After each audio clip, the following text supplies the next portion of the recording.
नमस्कार मंडळी, मी नीलम सावंत चविष्ट चटकदार रेसिपी मध्ये तुमचे स्वागत करते।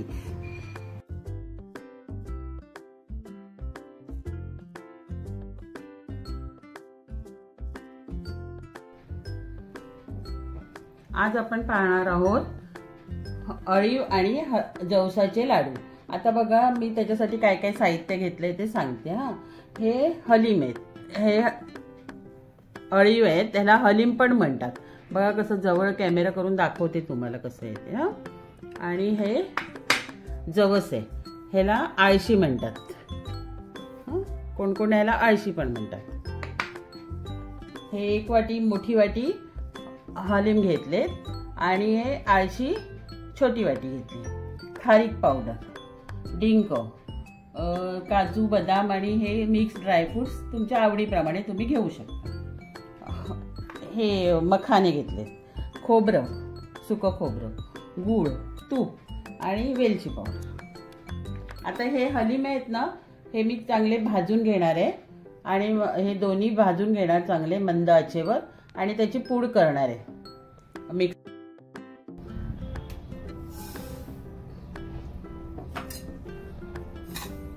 बघा जवस, आळशी आहे, हे हलीम आहे,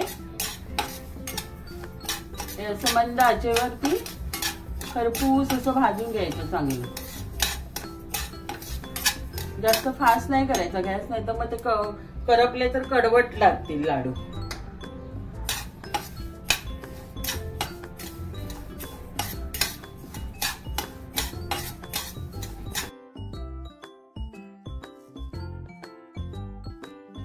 असे आवाज येतो, असं उडतात ते भाजले की। बघा असा आवाज येतो कुठून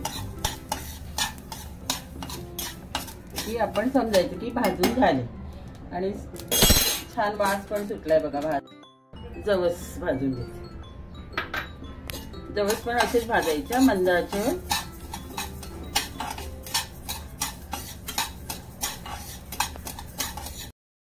आता सुकं खोबरं भाजते।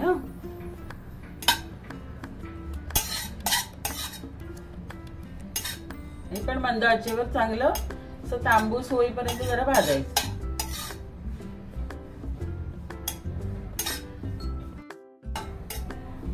हे बघा असं थोडंसं कलर असं चेंज झालं, हे थोडंसं असं कलर झाला चेंज की हे काढून घ्यायचं।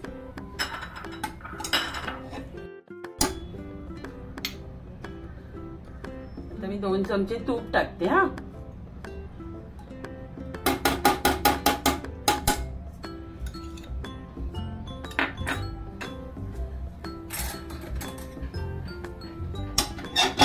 दोन चमचे तूप टाकून त्याच्यामध्ये डिंक तळून घेते। गरम होऊ दे तूप गरम झालं की त्याच्यात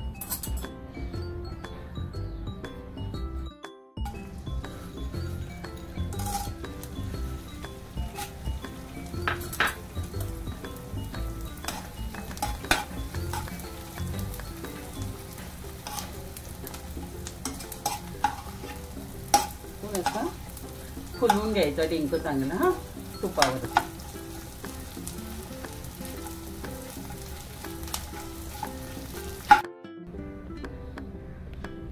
आता हे मखाने घेते भाजून तळून घेते असे।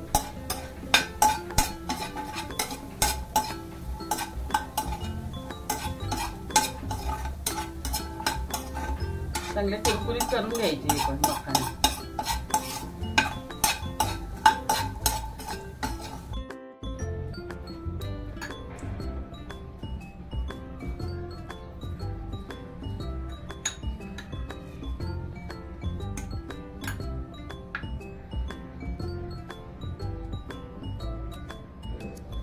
ड्रायफ्रूट्स जरा हे करून घेतले मी भाजून, थोडे तुपावरती असे परतून घ्यायचे।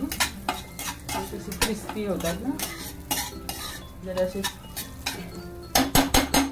क्रिस्पी होतात ना मग ते ड्रायफ्रूट्स जरा तुपावरती असे परतून मंद आचेवर जरा असे परतून घ्यायचे। खारीक पावडर ड्रायफ्रुट्स मध्ये टाकून चांगली ती पण अशी परतून परतून घ्यायची व्यवस्थित, अशी जरा भाजून. त्याचं मॉइश्चर हे सगळं ओलावा जो असतो तो निघून गेला की बरं ना. पण चांगलं असं भाजून घ्यायचं, तिखट मंद आचेवरच भाजायचं. हे बघा, आळशी आणि अळीवाचं हे असं मी पावडर करून घेतली हा मिक्सरला. अशी टर्बोवरती करायची, जराशी जाडसरच अशी भरड करून घ्यायची. आता बाकीचं पण मी सगळं वाटून घेते, हे करून घेते, मिक्सर लावून घेते. आता हे खोबरं हे खारीक पावडर आणि ड्रायफ्रुट्स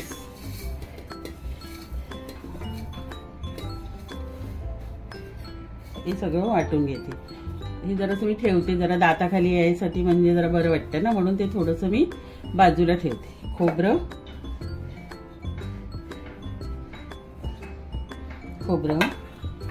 तर हे मिक्सरला आता फिरून घेते. जरासं तेल सुटतं हे खोबऱ्याला, असं खोबरं कसं जरा तेल सुटतं ना खोबऱ्यानं.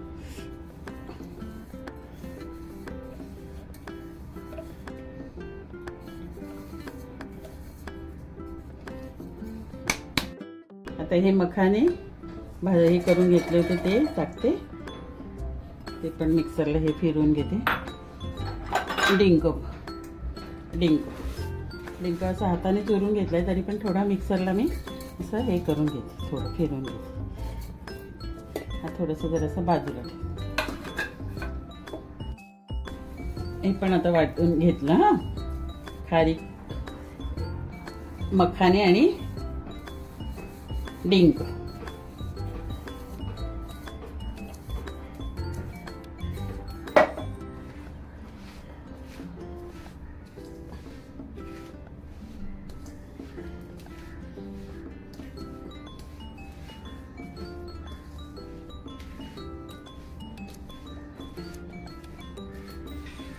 आता गूळ घालायचं आपल्याला.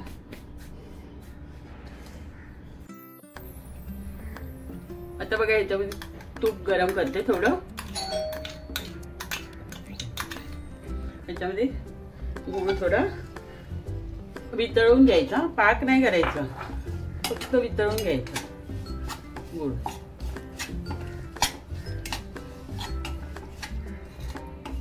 आता मी 1 मोठी वाटी गूळ टाकलाय. तुम्हाला गोड आवडत असेल तर मग गोड आणखीन गूळ टाकू शकता किंवा कमी करू पण शकता, कारण का खारीक पावडरचा गोडवा वगैरे असतोच ना त्याच्यामध्ये.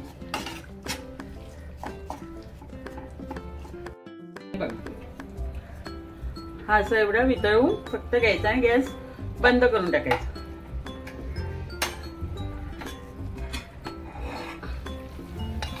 नंतर मिश्रणात ओतून द्यायचं. जरा चमच्याने असं, कारण का गरम असतं ना, म्हणून थोडं चमच्याने हे करायचं, फिरवायचं. तर थोडं थंड झालं की मग हाताने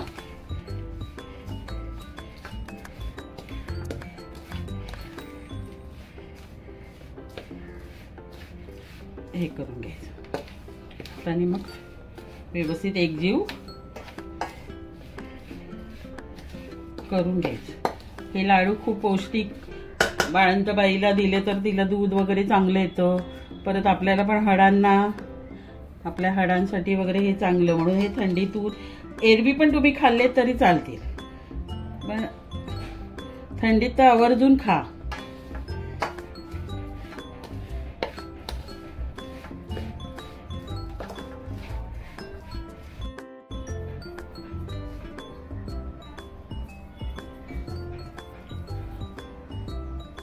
थोडीशी वेलची पावडर.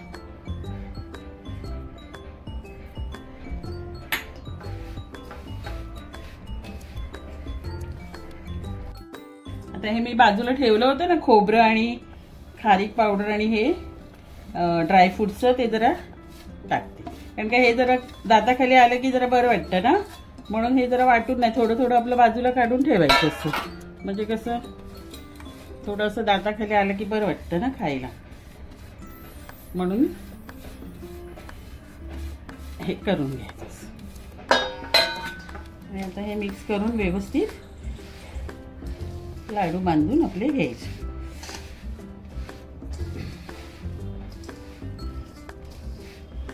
हे लहान मुलांना पण दिले तर चालतात. लहान मुलांना पण चांगले खायला, त्यांची पण हाडं वगैरे मजबूत होतात.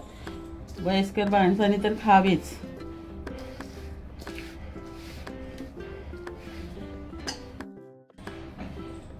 आता हे असे लाडू बांधून घ्यायचे. गरम गरमच असताना बांधायचे. जरा कोमट कोमट झाले की बांधून घ्यायचे पटापट.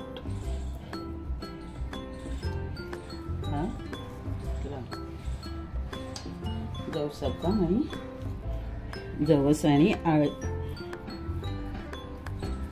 आळीवाचे लाडू.